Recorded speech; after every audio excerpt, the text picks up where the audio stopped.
हिमाचल सबसे पहले बात करेंगे हिमाचल प्रदेश के मुख्यमंत्री सुक्खू के दिल्ली दौरे की। सुक्खू ने नई दिल्ली में मनोहर लाल खट्टर से केंद्रीय मंत्री से मुलाकात की और प्रदेश से जुड़े कई अहम मुद्दे उठाए। मुख्यमंत्री ने हाइड्रो पावर प्रोजेक्ट्स में हिमाचल के लिए मुफ्त बिजली रॉयल्टी बढ़ाने और बीबीएमबी परियोजना के ऊर्जा बकाया का भुगतान करने और शानन परियोजना पर प्रदेश के अधिकार का मुद्दा भी रखा। इसके साथ साथ उन्होंने हिम चंडीगढ़ और कांगड़ा एरो सिटी अमृत योजना और शहरी विकास परियोजना के लिए केंद्र से वित्तीय मदद की मांग की। आपको बता दें कि सीएम दिल्ली के दौरे पर थे। देर रात मनोहर लाल खट्टर जो कि शहरी विकास मंत्री हैं अर्बन हाउसिंग के, उनके साथ मुलाकात करके कई शहरों के लिए परियोजनाओं की मांग की है।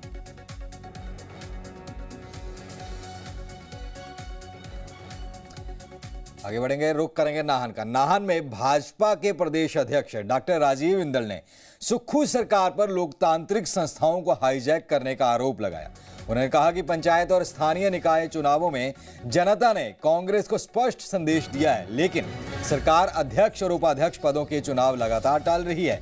बिंदल ने आरोप लगाया कि चुनाव टालने के लिए सरकार सुप्रीम कोर्ट में करोड़ों रुपए खर्च कर रही है। उन्होंने दावा किया कि प्रदेश में विकास कार्य ठप है और 2027 में भाजपा प्रचंड बहुमत के साथ सरकार बनाएगी। 17 सीटों में से 13 सीटें भारतीय जनता पार्टी के कार्यकर्ताओं ने जीती हैं। लिस्टेड कार्यकर्ता जो ऑफिशियल कैंडिडेट्स हैं और एक भारतीय जनता पार्टी का समर्थित व्यक्ति जीता है। 17 में से 14 भारतीय जनता पार्टी के। अब कहने की कोई गुंजाइश नहीं। कांग्रेस ने किस तरह से सिरमौर जिला को विकास के मामले में कोसों पीछे फेंक दिया। प्रदेश की जनता ने, सिरमौर की जनता ये तय कर लिया है, जो चुनाव होगा उसमें कांग्रेस पार्टी पूरी तरह से आउट होने वाली है। बड़ी प्रचंड जीत के साथ जनता भारतीय जनता पार्टी को सरकार में लाने के लिए आतुर है। वहीं मंडी में नेता प्रतिपक्ष और पूर्व मुख्यमंत्री जयराम ठाकुर ने सुक्खू सरकार पर तीखा हमला बोला है। जयराम ठाकुर ने आरोप लगाया कि मौजूदा सरकार उनकी सरकार की जन कल्याणकारी योजनाओं को बंद करने और बदनाम करने में लगी है। उन्होंने सहारा योजना का भी जिक्र करते हुए कहा कि जिंदा लोगों को मृत घोषित कर पेंशन बंद करना सरकार की सबसे बड़ी नाकामी है। जयराम ठाकुर ने मुख्यमंत्री को नसीहत देते हुए कहा कि जनता के दिलों में जगह बनाने के लिए दुष्प्रचार नहीं बल्कि साफ नियत और सेवा भावना की जरूरत होती है। भारतीय जनता पार्टी की सरकार के दौरान जो जनहित की योजना है, जिन योजनाओं से किसी की जिंदगी बची, किसी का घर बसा, किसी का घर चला, और उन योजनाओं को बदनाम करके उन योजनाओं को बंद करने की साजिश कर रहे हैं।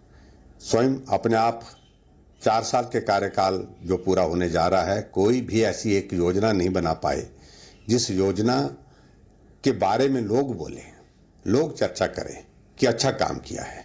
लेकिन जो भारतीय जनता पार्टी की सरकार की योजनाएं जो चल रही थी, अच्छी योजनाएं, जिसमें हिम केयर, उसको बंद करने के लिए बदनाम करने की कोशिश की गई। हिम केयर के बाद सहारा योजना को बदनाम करके बंद करने की कोशिश की गई। और सहारा योजना के संदर्भ में तो मुझे इस बात को लेकर के बहुत दुख है कि इस योजना को बंद करने के लिए रास्ता क्या ढूंढा गया कि जो लाभार्थी हैं उनको मृत घोषित कर दिया जाए।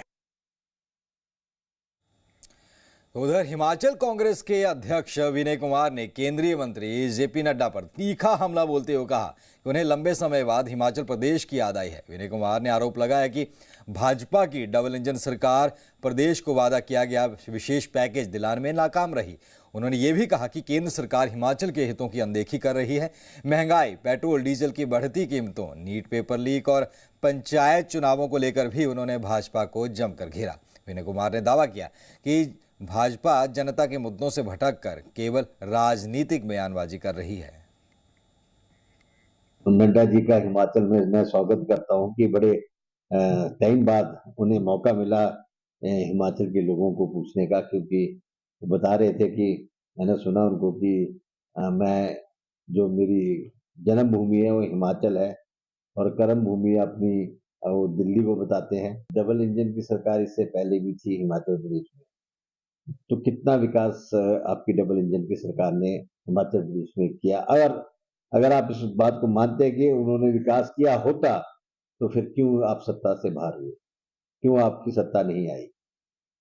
आप हिमाचल के बारे में आपने सोचना बिल्कुल बंद कर दिया है। हिमाचल की अगर आप बात करते दिल्ली में, तो माननीय प्रधानमंत्री जी आए थे और 1500 करोड़ की यहाँ घोषणा करके गए। वो पैसे अभी तक नहीं आए। तो हिमाचल के ऊना में भाजपा के मुख्य प्रवक्ता और पूर्व एमएलए राजेंद्र राणा ने प्रेस कॉन्फ्रेंस करके सुक्खू सरकार पर जमकर निशाना साधा। राणा ने आरोप लगाया कि मुख्यमंत्री और सरकार पर लगे भ्रष्टाचार के आरोपों पर कोई जवाब नहीं दिया जा रहा है। उन्होंने विमल नेगी मौत मामले और सोलर प्लांट टेंडर प्रक्रिया में कथित अनियमितताओं की जांच की मांग की है। राणा ने दावा किया कि सुक्खू सरकार अब तक 41,000 करोड़ रुपए का कर्ज ले चुकी है, जो कि प्रदेश के भविष्य के लिए चिंता का विषय बना हुआ है। नीरज भारती ने मुख्यमंत्री के बारे में जो सीक्रेट्स डिस्क्लोज किए हैं वो 100 में से 100% ही सत्य है। नीरज भारती में खासियत है, वो बुक्कल होके बोलते हैं पर बोलते सच है। इसलिए उन्होंने जो बोला है, जो उनके साथ बैठ के सुक्खू जी करते रहे हैं, तो वही तो बयान किया उन्होंने। और जो उन्होंने कहा है कि 5 टचियां महीने में इकट्ठी हो रही हैं, ये सुक्खू की टीम ने बताया उनको।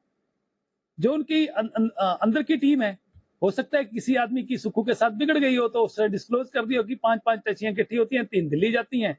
और ये सीक्रेट नहीं है, ये इट्स ए ओपन सीक्रेट। तो उधर हिमाचल प्रदेश की राजधानी शिमला में बुधवार दोपहर बाद मौसम ने अचानक करवट ले ली है। शहर के कई इलाकों में झमाझम बारिश से लोगों को गर्मी और उमस से राहत मिली है। मौसम विभाग ने शिमला समेत प्रदेश के कई जिलों के लिए येलो अलर्ट जारी किया हुआ है और मौसम विभाग केंद्र के मुताबिक अगले 1 से 2 घंटों के दौरान गरज चमक के साथ हल्की और मध्यम बारिश, 30 से 40 किलोमीटर प्रति घंटे की रफ्तार से तेज हवाएं चल सकती हैं। लोगों से खराब मौसम के दौरान सतर्क रहने की अपील की गई है। तो मैदानों में जहां गर्मी पड़ रही है और सैलानी पहाड़ों का रुख कर रहे हैं, तो उनके लिए बहुत ये इम्पोर्टेंट खबर भी है और ये तस्वीरें भी हैं कि शिमला में मौसम बहुत ठंडा है, सुहावना है और ओले तक पड़ रहे हैं और बारिशों का अलर्ट जो है वहाँ पर दिया जा रहा है। आप भी देखिए खूबसूरत तस्वीरें। तो वहीं चंबा जिला के वनीखेत चंबा सड़क पर एक कार अनियंत्रित होकर गहरी खाई में गिर गई, जिसमें 2 युवकों की मौके पर मौत हो गई। यह हादसा नेशनल हाईवे 154A पर डैम व्यू पॉइंट के साथ पास हुआ। पुलिस ने मामला दर्ज करके आगामी कार्रवाई शुरू कर दी है। तस्वीरें आपको टीवी स्क्रीन पर हम दिखा रहे हैं। कार की हालत खुद बयां कर रही है कि हादसा कितना भयावह रहा होगा कि कार पूरी चकनाचूर हो गई। ये भी जानकारी मिली कि रात को पुलिस को जानकारी मिली, उसके बाद रेस्क्यू ऑपरेशन निकाला गया तो अलग अलग जगह से शव बरामद हुए हैं। रस्सियां डाल के तमाम गाड़ियां और चीज़ें निकाली गई क्योंकि सीधी ढलान है और यहाँ पर कोई भी जेसीबी या तमाम चीज़ें नहीं जा सकते। लोगों ने और स्थानीय प्रशासन ने आकर के सबको बाहर निकाला है। फिलहाल हुआ क्या था, क्या ओवर स्पीड थी या कोई साजिश थी या कुछ जो ब्रेक गाड़ी के ख़राब थे, वो तमाम चीज़ें अब जांच की जा रही है। और छोटी काशी कही जाने वाली मंडी में 3 से 5 जुलाई तक संस्कृति सदन में देवभूमि इंटरनेशनल फिल्म फेस्टिवल का आयोजन किया जाएगा। फिल्म निर्देशक और आयोजक पवन शर्मा ने बताया कि 3 दिवसीय इस फेस्टिवल में 25 शॉर्ट फिल्मों का प्रदर्शन किया जाएगा, जिनमें हिमाचल के फिल्मकारों की रचनाएं भी शामिल होंगी। इस दौरान अभिनेता आदित्य श्रीवास्तव, हेमंत पांडे समेत कई कलाकार शिरकत करेंगे। फेस्टिवल में मास्टर क्लास, इंटरैक्टिव सेशन और विभिन्न क्षेत्रों में विशेष योगदान देने वाले लोगों को सम्मानित भी किया जाएगा। और हम लोग इस बार ये फेस्टिवल कर रहे हैं संस्कृत सदन मंडी में और इसकी डेट रहेगी जुलाई 3, 4, 5 को मेला लगेगा। इसमें बहुत से एक्टर जो हैं वो बॉम्बे से आ रहे हैं, जिसमें संजय मिश्रा, आदित्य श्रीवास्तव, राजेश जैस, हेमंत पांडे, यशपाल शर्मा, ये सब लोग 2 तारीख को यहाँ पर आ जाएंगे। और यह हम चाहेंगे कि मंडी के जनता, जितनी भी जनता है, कोई भी है, इसके अंदर कोई टिकट नहीं है, सब लोग बढ़ चढ़ के भाग लें और अच्छी सार्थक फिल्मों का मजा लें, अच्छी बातचीत का मजा लें, अच्छे सिनेमा का मजा लें। हिमाचल प्रदेश के सोलन जिले के नौणी क्षेत्र में इस बार टमाटर, मक्खन बीन और शिमला मिर्च की बम्पर पैदावार से किसानों के चेहरे खिल उठे हैं। अनुकूल मौसम और हालिया बारिश से किसानों की गुणवत्ता और उत्पादन में बढ़ोतरी हुई है। किसानों का कहना है कि मक्खन बीन के बाजार भाव फिलहाल काफ़ी अच्छे हैं, जबकि टमाटर की फसल भी जल्द मंडियों में पहुंचने वाली है। बेहतर पैदावार और अच्छे दामों की उम्मीद ने किसानों में नया उत्साह भर दिया। तो तस्वीरें हम आपको दिखा रहे हैं कि नौणी में टमाटर की बम्पर पैदावार हुई है और किसानों को उत्साहित होने का मौका मिल चुका है। आजकल हमारे समीपवर्ती गांवों में टमाटर का सीजन बिल्कुल तैयार है और चलने वाला है, और इससे पहले हमारे जो मक्खन बीन और शिमला मिर्च भी बिल्कुल तैयार है और वो चल रही हैं।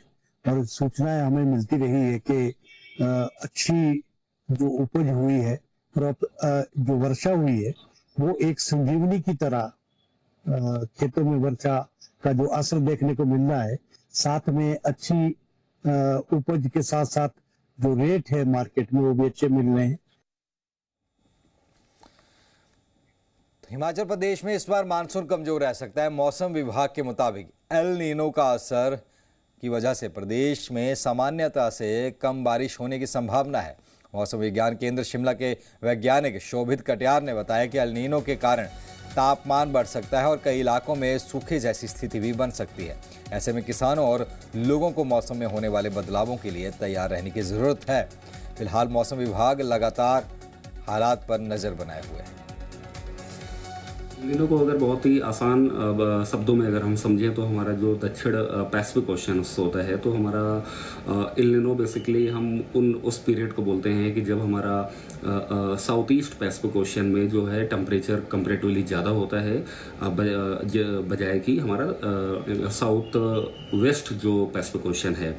तो जब हमारा साउथ ईस्ट पैसिफिक ओशन में टेम्परेचर ज़्यादा होता है तो जितनी की रेनफॉल एक्टिविटी होती है वो कहीं ना कहीं साउथ ईस्ट पैसिफिक ओशन की तरफ शिफ्ट हो जाती है बजाय कि साउथ वेस्ट पैसिफिक ओशन के, जिस वजह से जो है हमारा इंडियन रीजन या पूरा साउथ ईस्ट एशियन रीजन जो है वहाँ पे हमें रेनफॉल एक्टिविटी कंपैरेटिवली काफ़ी कम देखने को मिलती है और सारी की सारी मेजर जो बारिश की एक्टिविटी है वो दक्षिण पूर्व पैसिफिक ओशन में शिफ्ट हो जाती है। तो इस साल भी हमारा प्रेडिक्शन है कि जो पैसिफिक ओशन में है इल नीनो की कंडीशन अभी ऑलरेडी स्टेब्लिश हो चुकी है और आगे आने वाले मानसून पीरियड में भी इल नीनो की कंडीशन लगातार हमें देखने को मिलती रहेंगी, जिसकी वजह से हमारे पूरे देश में देश के अधिकांश स्थानों में हिमाचल प्रदेश सहित इस बार हमें काफ़ी कम बारिश मिलने की उम्मीद है।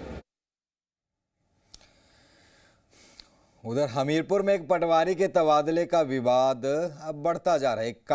एक तबादला जो है विवाद का कारण बन गया। आरोप यह है कि पटवारी अमित कुमार ने जिला परिषद चुनाव से जुड़े एक मामले में सही रिपोर्ट दी थी, जिसके बाद उनका ट्रांसफर रिकांगपिओ के दुर्गम क्षेत्र में कर दिया गया। इस मुद्दे को लेकर विधायक आशीष शर्मा ने सरकार पर निशाना साधते हुए कहा कि ईमानदारी से काम करने वाले अधिकारी को सजा दी गई है। उन्होंने ये भी कहा कि जनता सब देख रही है और इसका जवाब आने वाले समय में दिया जाएगा। दुर्भाग्य की बात है ये कि मैंने पहले भी कहा कि जब कोई आम व्यक्ति, गरीब परिवार से व्यक्ति, नौजवान युवा, उसको जब भारतीय जनता पार्टी ने आगे किया, जब वो जिला परिषद का टिकट दिया चिमनेर वार्ड से, जो जीत कर भी आया, जो रोहित शर्मा उर्फ हैप्पी पहलवान, जो भारी मतों से लोगों ने अपने आशीर्वाद से जितवाया, लेकिन पहले उसका नॉमिनेशन कैंसिल किया गया षड्यंत्र के तहत। जब हाई कोर्ट ने संज्ञान लिया उस पर और न्याय मिला और उसका नॉमिनेशन कंसीडर किया गया, उसको चुनाव लड़ने का अधिकार दिया गया, लेकिन जो रिपोर्ट विभाग ने दी जो उसकी सत्य थी कि उसका कोई भी किसी प्रकार का कोई कब्जा नहीं था, और जिस पटवारी ने वो रिपोर्ट दी, जो ब्लो पटवार सर्कल के अंडर आता है पटवारी, वो मेरे विधानसभा क्षेत्र से पटवारी है। मैं हैरान, मतलब मैं इसे समझता हूँ कि इससे नीचता की हद कोई नहीं हो सकती है सरकार की कि उस पटवारी को उन्होंने रिकांगपिओ भेज दिया। तो नूरपुर में पठानकोट मंडी फोले निर्माण अब लोगों के लिए परेशानी का सबब बनता जा रहा है। वार्ड नंबर 7 के एक परिवार ने आरोप लगाया कि गलत जल निकास के कारण हर बारिश में उनके घर और खेतों में पानी और मलबा भर जाता है। परिवार का कहना है कि पिछले कुछ सालों में उन्हें लाखों रुपए का नुकसान हो चुका है। स्थानीय पार्षद ने भी लोगों की समस्याओं को गंभीर बताते हुए आंदोलन की चेतावनी दी है, जबकि एसडीएम नूरपुर ने जल्द समाधान का आश्वासन दिया है। किसाऊ को लेकर आज हमारे प्रदेश की सरकार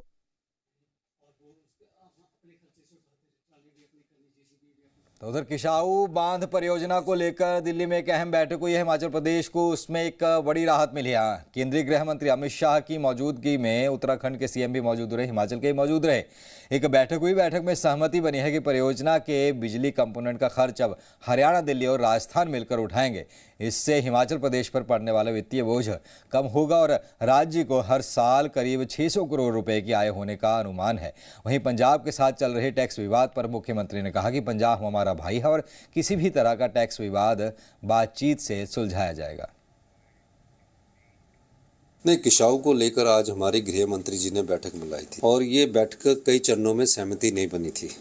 जब से हमारी सरकार आई थी तो हमारी सरकार ने कहा कि हम किसाऊ बांध पर जितना भी खर्चा हम नहीं करेंगे और 2023 में रोक के मैंने कहा कि अगर 100% बिजली का खर्चा जिन राज्यों को पानी का मिलना है अगर वो उठा लेते हैं तो हमारे को उसमें कोई इतराज़ नहीं है। हम देश के एक राज्य, अभिन्न राज्य हैं, हम देश को पानी देना चाहते हैं लेकिन हमें उसके बदले में कुछ मिले। आज खुशी है की बात है कि हिमाचल के इतिहास में ये एक बहुत बड़ी हिमाचल के लोगों की जीत है कि आज जो किसाऊ बांध बनेगा उसमें हिमाचल की और उत्तराखंड की 50% की जेबी होंगी और जो भी बिजली उससे बनेगी 422 मेगावाट के करीब बिजली बनेगी, उसमें 211 मेगावाट हमें बिजली मिलेगी और तकरीबन 5 साल बाद हमें 600 करोड़ रुपया इस बिजली की बिक्री से हमें प्राप्त होगा। ये बड़ी खुशी की बात है, ये बड़ी जीत है। तो मौसम की बात कर ले, प्रदेश में मौसम बदला है। मंडी की बात कर ले, मंडी में मौसम ने अचानक करवट ली है जिससे जोरदार बारिश हुई है। बारिश के बाद कई स्थानों पर जलभराव और अव्यवस्था जैसी स्थिति देखने को मिली जिससे पिछले वर्ष आई प्राकृतिक आपदा की यादें ताज़ा हो गई। मानसून की शुरुआत तो अभी हुई नहीं, अभी प्री मानसून है, लेकिन उससे पहले ही इस तरीके की तस्वीरें सामने आना अपने आप में काफ़ी डरावना है। मौसम और अधिक चुनौतीपूर्ण हो सकता है। बीते दिन हुई बारिश ने एक बार फिर से एहसास दिलाया है कि आने वाले दिनों में स्थिति और भी खराब हो सकती है। तस्वीरें मंडी की हैं जहां पर देख सकते हैं घरों की पीछे और उनके आंगन में लगातार पानी भरता हुआ जा रहा है। ऐसी ही तस्वीरें पिछले साल आई थी जब कई जगह भूस्खलन हुआ था।